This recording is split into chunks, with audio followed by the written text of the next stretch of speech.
Hello students. आज का हमारा टॉपिक है टाइप्स ऑफ कंप्यूटर्स, यानी कंप्यूटर होते कितने तरह के हैं। तो चलो देखते हैं इस टॉपिक का पहला पार्ट। कोई बोलता है कि 3 तरह के कंप्यूटर, कोई बोलता है नहीं 4 तरह के कंप्यूटर्स। तो आखिर हम जानेंगे कैसे कि कौन सही कह रहा है कौन गलत। तो चलो देखते हैं कि आखिर कितने तरह के कंप्यूटर्स होते हैं। तो सबसे पहले ये जो कंप्यूटर को डिवाइड किया गया है उसका बेसिस क्या है डिवीज़न का, मतलब कि कंप्यूटर को हम कैसे डिवाइड करें। तो डिवीज़न का पहला बेसिस है on the basis of function. On the basis of function. Function का मतलब होता है काम। तो काम के आधार पर हम कंप्यूटर का बंटवारा कर सकते हैं। और दूसरा जो डिवीज़न है on the basis of size, यानी कि साइज़ के भी आधार पे, क्योंकि कंप्यूटर अलग अलग साइज़ के होते हैं, तो साइज़ के भी आधार पे हम कंप्यूटर को डिवाइड कर सकते हैं। तो अगर हम पहले डिवीज़न की बात करें on the basis of function, तो इसमें फंक्शन के आधार यानी कि काम के आधार पे कंप्यूटर को 3 पार्ट्स में डिवाइड किया गया है। पहला है डिजिटल कंप्यूटर। Digital computer. दूसरा है एनालॉग कंप्यूटर। और तीसरा है हाइब्रिड कंप्यूटर। चलो ये बात हो गई कंप्यूटर के टाइप्स की on the basis of function, यानी कि काम के आधार पे कंप्यूटर को 3 तरह से डिवाइड किया गया है। जबकि अगर हम लोग साइज की बात करें तो कंप्यूटर को 4 तरह से डिवाइड किया गया, या यूं कहो कि 4 पार्ट्स में डिवाइड किया गया है। तो सबसे पहला है माइक्रो कंप्यूटर। माइक्रो एक ऐसा शब्द है जिसका मतलब है बहुत ही छोटा। दूसरा है मिनी कंप्यूटर। और तीसरा मेन फ्रेम कंप्यूटर। और चौथा है सभी लोग जानते हैं सुपर कंप्यूटर। तो कुछ लोग जो कहते हैं कि 3 तरह के कंप्यूटर हैं और कुछ लोग बोलते हैं 4 तरह के कंप्यूटर हैं, तो उन दोनों के आंसर सही हैं, क्योंकि ऐसा वो अलग अलग तरह से डिवाइड करके बताते हैं। क्योंकि 3 तरह के कंप्यूटर कब होंगे, जब हम उसको फंक्शन के आधार यानी कि काम के आधार पर डिवाइड करें। और 4 तरह के कंप्यूटर कब होंगे, जब उनको साइज के आधार पर डिवाइड किया जाए। तो आगे चलते हैं और काम के आधार पे जो कंप्यूटर को डिवाइड किया गया है 3 पार्ट में, उसमें पहला पार्ट पढ़ते हैं डिजिटल कंप्यूटर। तो डिजिटल कंप्यूटर, डिजिटल से ऐसा लग रहा है कि ये डिजिट से बना हुआ कोई शब्द है। तो सचमुच ये डिजिट से ही बना हुआ शब्द है, और इसका ये मतलब हुआ कि वैसा कंप्यूटर जो डिजिटल सिस्टम पे काम करता है। अब ये डिजिटल सिस्टम क्या है? तो डिजिटल सिस्टम एक ऐसा सिस्टम है जो डिजिट्स पे काम करता है। अब कौन से डिजिट? क्या 0 से लेके 9 वाले सारे के सारे डिजिट्स? नहीं। तो ये कंप्यूटर सिर्फ 2 ही डिजिट पे काम करता है, और वो है 0 और 1। यानी कि अगर हम इसके डेफिनेशन पे ध्यान दें तो digital computer works on digital system. जो कि ये डिजिटल सिस्टम पे काम करता है कंप्यूटर, इसीलिए इसका नाम पड़ा डिजिटल कंप्यूटर। अब ये डिजिटल सिस्टम होता क्या है? तो डिजिटल सिस्टम एक ऐसा सिस्टम है जिसमें डेटा यानी कि इंफॉर्मेशन को सबसे पहले कन्वर्ट किया जाता है बाइनरी डिजिट्स में। बाइनरी डिजिट्स, अब ये बाइनरी डिजिट्स क्या है? तो जैसा कि अभी हम लोग ने पढ़ा था कि डिजिट, वो डिजिट जिस पर कंप्यूटर काम करता है 0 और 1, उसी 0 और 1 को ही हम लोग बाइनरी डिजिट्स बोलते हैं। अब आखिर कोई कंप्यूटर 0 और 1 पे काम कैसे करता होगा? क्योंकि कंप्यूटर तो एक मशीन है, और मशीन 0 और 1 कैसे समझेगा? क्या वो कभी स्कूल गया? क्या उसने ABCD या फिर 0 1 to 100 सीखा? नहीं, वो नहीं सीखा। तो आखिर उसको 0 और 1 का पता कैसे चला? तो चार्ल्स बेबेज ने क्या किया, उनको भी काफ़ी परेशानी आई कि आखिर कंप्यूटर को कोई भी चीज़ सिखाई कैसे जाए। क्योंकि कंप्यूटर तो एक मशीन है, और मशीन कौन सी भाषा समझती है? तो वो सिर्फ इलेक्ट्रिसिटी की भाषा समझता है। यानी कि अगर बिजली आएगी तो मशीन चलेगा, और बिजली अगर नहीं आए तो मशीन नहीं चलेगा। तो उन्होंने इलेक्ट्रिसिटी को ही बेस बनाया, और इसी के आधार पे उन्होंने कंप्यूटर को 2 चीज़ें सिखाई, 0 और 1। तो चलो देखते हैं कि आखिर ये 0 और 1 वो इलेक्ट्रिसिटी के आधार पे सीखा कैसे। तो the zero represents switch off mode, यानी कि अगर स्विच ऑफ हो तो इसका मतलब है कि 0, और जैसे ही स्विच ऑन हो तो इसका मतलब है 1। यानी कि अगर कंप्यूटर के अंदर जीरो गया इसका मतलब स्विच ऑफ मोड को वो रिप्रेजेंट कर रहा है, या स्विच ऑफ स्टेट को रिप्रेजेंट कर रहा है, और ये जो वन है वो रिप्रेजेंट कर रहा है स्विच ऑन स्टेट को। तो करंट को बेस बनाकर चार्ल्स बेबेज ने कंप्यूटर को दो चीज़ें सिखाई, ज़ीरो और वन। और सबको ये जान के हैरानी होगी कि सिर्फ इसी जीरो और वन के हेल्प से कंप्यूटर सारे के सारे काम करता है। सारे के सारे काम मतलब कौन सा काम? तो ड्राइंग करने का काम, पेंटिंग करने का काम, वो म्यूज़िक हमें सिखाता है सिर्फ जीरो और वन के हेल्प से। वो इंटरनेट पर चैटिंग अलाउ करता है, हम लोग जो चैटिंग करते हैं वो ज़ीरो और वन के हेल्प से करते हैं। हम लोग घर बैठे बैठे ऑनलाइन शॉपिंग करते हैं, या फिर बिजनेस करते हैं, मूवीज़ देखते हैं, म्यूज़िक सुनते हैं, अपने पिक्चर्स अपलोड करते हैं यूट्यूब पे या फिर व्हाट्सएप या फेसबुक पे। ये सारा का सारा काम होता है ज़ीरो और वन से। दूसरे शब्दों में ये कहें कि कंप्यूटर कोई भी काम करता है तो वो बिना ज़ीरो और वन के कर नहीं सकता। तो चूंकि वैसे कंप्यूटर जो ज़ीरो और वन के हेल्प से सारे के सारे काम करते हैं, तो वैसे कंप्यूटर को हम लोग बोलते हैं डिजिटल कंप्यूटर। अब अगर हम इसके दूसरे पार्ट की बात करें, दूसरा पार्ट था एनालॉग कंप्यूटर। तो क्या ये कंप्यूटर थोड़ा सा डिफरेंट है? क्या ये ज़ीरो और वन पे वर्क करता है? नहीं, ये ज़ीरो और वन पे वर्क नहीं करता। इसके काम करने का तरीका यानी कि बेस कुछ डिफरेंट ही है। बात करते हैं अब दूसरे तरह के कंप्यूटर, यानी कि फंक्शन के ही आधार पे जो दूसरा कंप्यूटर है एनालॉग कंप्यूटर, उसकी। Analogue computer, in analogue computer the variable is an electric signal. यहाँ पर वेरिएबल क्या है? इलेक्ट्रिक सिग्नल है। Which produces analogues to the variables of the physical system. जो एनालॉग प्रोड्यूस करता है कहाँ? मशीन तक पहुँचाता है, कंप्यूटर के machine. Only the limited type of functions can be performed in analogue computers. सिर्फ कुछ ही खास तरह के काम एनालॉग कंप्यूटर से किए जा सकते हैं। जैसे अब पीसीओ मशीन, ये जो एक पीसीओ मशीन, यानी पीसीओ किसको बोलते हैं? पीसीओ का पूरा नाम होता है पब्लिक कॉल ऑफिस। पहले के ज़माने में, यानी कि आज से लगभग 15-20 साल पहले, जब हर किसी के पास फ़ोन नहीं हुआ करता था, मोबाइल नहीं हुआ करता था, तो लोग पब्लिक बूथ से टेलीफोन किया करते थे।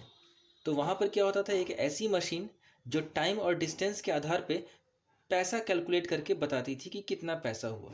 तो a PCO machine is an example of this computer type where the computer computes on comparison.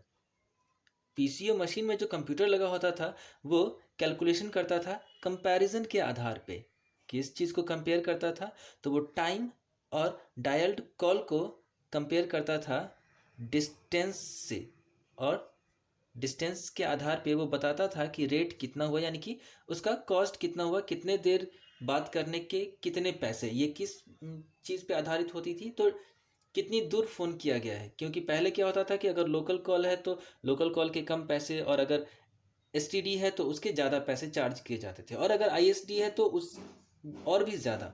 तो वो डिस्टेंस के आधार पे कॉस्ट पता चलता था। तो एनालॉग कंप्यूटर में हो क्या रहा है? इसमें ज़ीरो और वन जैसा कोई भी सिस्टम नहीं है। इसमें इलेक्ट्रिकल सिग्नल है, यानी कि ये भी इलेक्ट्रिसिटी के ही सिग्नल को इस्तेमाल करता है। लेकिन डिजिटल और एनालॉग कंप्यूटर में डिफरेंस क्या है कि डिजिटल कंप्यूटर सिर्फ ज़ीरो और वन यानी कि स्विच ऑन और स्विच ऑफ पे काम करता है, और वो कंटिन्यूअस नहीं होता, वो डिसकंटिन्यूअस होता है, या यूँ कहो कि वो ब्रोकन है उसका ग्राफ। जबकि एनालॉग कंप्यूटर में क्या है? सिग्नल लगातार आते रहते हैं, बस कभी फ्लक्चुएट करता रहता है इलेक्ट्रिक सिग्नल। तो ये कंटिन्यूअस सिग्नल होता है एनालॉग में। जबकि डिजिटल कंप्यूटर की अगर हम लोग बात करें तो उसमें ये सिग्नल ब्रोकन होते हैं, कंटिन्यूअस नहीं होते। अब इसके और एग्जाम्पल की बात करें, जैसे एनालॉग कंप्यूटर का तो हम लोगों ने एग्जाम्पल देखा पीसीओ मशीन। तो डिजिटल कंप्यूटर का एग्जाम्पल कौन सा होगा? तो जनरली हम लोग जो डेस्कटॉप या फिर कंप्यूटर, पाम टॉप, ये सब जो इस्तेमाल करते हैं, या फिर लैपटॉप, वो सारे के सारे डिजिटल कंप्यूटर होते हैं। अब हम कैसे पहचानेंगे कि कौन डिजिटल कंप्यूटर है? क्या हम लोग एनालॉग कंप्यूटर से वो ऑनलाइन शॉपिंग नहीं कर सकते? क्या हम लोग चैटिंग नहीं कर सकते? तो नहीं, हम लोग एनालॉग कंप्यूटर से चैटिंग नहीं कर सकते, हम लोग इसमें म्यूज़िक नहीं सुन सकते, हम लोग इस पर मूवी नहीं देख सकते, ऑनलाइन शॉपिंग नहीं कर सकते, टिकट बुक नहीं कर सकते। ये सारे के सारे काम होते हैं डिजिटल कंप्यूटर से। एनालॉग कंप्यूटर, जैसा कि इसके डेफिनेशन में लिखा भी हुआ है कि only the limited type of functions can be performed in analogue computers, यानी कि इस तरह के कंप्यूटर से सिर्फ कुछ ही खास तरह के गिने चुने काम को अंजाम दिए जाते हैं। और शायद यही वजह है कि एनालॉग कंप्यूटर उतना ज़्यादा पॉपुलर नहीं है जितना ज़्यादा डिजिटल कंप्यूटर पॉपुलर है, क्योंकि डिजिटल कंप्यूटर हर किसी के यूज़ में आ जाता है, जबकि एनालॉग सिर्फ कुछ खास तरह के लोगों के ही इस्तेमाल में आता है। अब हम लोग तीसरे तरह के कंप्यूटर, हाइब्रिड कंप्यूटर की बात करते हैं। ये हाइब्रिड कंप्यूटर भी काम के आधार पर ही डिवाइड किया गया है। तो ये हाइब्रिड कंप्यूटर कहते किसको है? क्या ये डिजिटल और एनालॉग से डिफरेंट होता है? तो नहीं, ये डिजिटल और एनालॉग से डिफरेंट नहीं है, बल्कि एक तरह से उसका कम्बिनेशन ही है। तो चलो पहले इसका डेफिनेशन समझते हैं। Hybrid computer, a hybrid computer is a combination of digital and analog computers. In this computer, some parts function on digital system and some other on analog system. तो कहने का ये मतलब है कि हाइब्रिड कंप्यूटर डिजिटल और analogue दोनों कंप्यूटरों का एक कॉम्बिनेशन है, यानी कि इसमें दोनों कंप्यूटरों के गुण मौजूद हैं।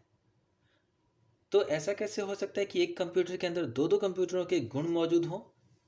तो वो ऐसे कि हाइब्रिड कंप्यूटर के कुछ पार्ट्स डिजिटल फंक्शन पे काम करते हैं, डिजिटल कंप्यूटर वाले फंक्शन, और कुछ इसके हिस्से हैं जो एनालॉग के जैसे काम करते हैं। जैसा कि यहाँ पर लिखा भी हुआ है, in this computer some parts function on digital system. तो हाइब्रिड कंप्यूटर के कुछ मशीनें या मशीनों के कुछ पार्ट्स डिजिटल सिस्टम पे काम करते हैं, जबकि कुछ दूसरे हिस्से हैं इसी मशीन के जो एनालॉग सिस्टम पे काम करते हैं। तो एक चीज़ इसमें ये समझ में नहीं आ रहा है कि अगर एक ही कंप्यूटर दो अलग अलग फंक्शन पे काम करता है तो आखिर इसी मशीन के दो अलग अलग पार्ट्स एक दूसरे के से कम्युनिकेट कैसे करते होंगे? क्योंकि जैसा कि अभी तक हम लोगों ने सीखा है डिजिटल और एनालॉग के बारे में कि अगर कोई पार्ट डिजिटल सिस्टम पे काम करता है या डिजिटल सिस्टम वाला काम और एनालॉग सिस्टम वाला काम बिल्कुल डिफरेंट है, डिजिटल हिस्सा एनालॉग हिस्से को समझ नहीं सकता या उसके काम को समझ नहीं सकता, साथ ही साथ एनालॉग सिस्टम किसी डिजिटल वाले पार्ट को समझ नहीं सकता। तो आखिर ये सिंगल कंप्यूटर दोनों को एक साथ लेके काम कैसे करता होगा? तो इसके लिए वो एक डिवाइस का इस्तेमाल करता है जिसका नाम है मॉडेम। मॉडेम एक ऐसा डिवाइस है जो डिजिटल सिग्नल को एनालॉग सिग्नल में कन्वर्ट करता है। इसके साथ साथ जब भी इसको ज़रूरत पड़े तो ये एनालॉग सिस्टम को, यानी कि एनालॉग सिग्नल को डिजिटल सिग्नल में भी कन्वर्ट करवा लेता है। यानी कि ये जो मॉडेम है वो दोनों काम करता है, डिजिटल सिग्नल को एनालॉग सिग्नल में कन्वर्ट करता है, साथ ही साथ एनालॉग को डिजिटल सिग्नल में भी कन्वर्ट करता है। इसका एग्जाम्पल, हाइब्रिड कंप्यूटर आखिर इस्तेमाल में कहाँ पर आते होंगे? तो इसका इस्तेमाल होता है फैक्ट्रीज़ में। तो वैसी फैक्ट्रीज़ जहाँ पर अलग अलग तरह के काम होते हैं, वहाँ पर एक ऐसी मशीन का इस्तेमाल किया जाता है, या यूँ कहे कि एक ऐसे कंप्यूटर का इस्तेमाल किया जाता है जिसमें एनालॉग सिस्टम का भी इस्तेमाल हो और डिजिटल सिस्टम का भी इस्तेमाल हो। तो इस तरह से हम लोगों ने अभी पढ़ा कंप्यूटर के types on the basis of function. तो एक बार थोड़ा सा रिवाइज करते हैं कि फंक्शन के आधार पे हम लोगों ने तीन तरह के कंप्यूटर को देखे। सबसे पहला था डिजिटल कंप्यूटर, दूसरा था एनालॉग कंप्यूटर, और तीसरा था हाइब्रिड कंप्यूटर। ये जो डिजिटल कंप्यूटर है वो सिर्फ दो ही डिजिट पे काम करता है, इसीलिए इसका नाम पड़ा डिजिटल। 0 और 1 है वो दोनों डिजिट, जिसको हम लोग बाइनरी डिजिट्स भी बोलते हैं। दुनिया के 90% से ज़्यादा कंप्यूटर इसी बाइनरी डिजिट्स पे काम करते हैं, और इसीलिए हम लोग ऐसा बोल सकते हैं कि दुनिया के 90% से ज़्यादा कंप्यूटर डिजिटल कंप्यूटर होते हैं। जैसे कि अगर हमारे पास कंप्यूटर है, लैपटॉप है, डेस्कटॉप है या पामटॉप है, या अगर हम लोग स्कूल की बात करें, स्कूल के लैब में जो कंप्यूटर्स होते हैं वो सारे के सारे डिजिटल होते हैं। एनालॉग कंप्यूटर बहुत ही कम इस्तेमाल होता है, बहुत ही कम लोग इसका इस्तेमाल करते हैं, क्योंकि ये ऐसे इलेक्ट्रिक सिग्नल पे काम करता है जो कंटिन्यूअस होता है। और हाइब्रिड, जैसा कि हम लोगों ने देखा कि हाइब्रिड कंप्यूटर इन दोनों कंप्यूटर डिजिटल और एनालॉग का कॉम्बिनेशन है और हाइब्रिड कंप्यूटर संख्या में एनालॉग से भी कम है। तो अगर हम इन तीनों कंप्यूटर की बात करें तो इसमें डिजिटल कंप्यूटर सबसे ज़्यादा पॉपुलर है, क्योंकि इसमें वैराइटीज़ ऑफ वर्क किए जा सकते हैं, जबकि एनालॉग में सिर्फ कुछ लिमिटेड काम ही किए जा सकते हैं। और हाइब्रिड तो और भी नंबर में बहुत ही कम है। बहुत ही कम लोगों के पास ही हाइब्रिड कंप्यूटर हैं जिनको दोनों सिस्टम यानी कि डिजिटल और एनालॉग सिस्टम की ज़रूरत हो, तभी वो लोग हाइब्रिड कंप्यूटर का इस्तेमाल करते हैं।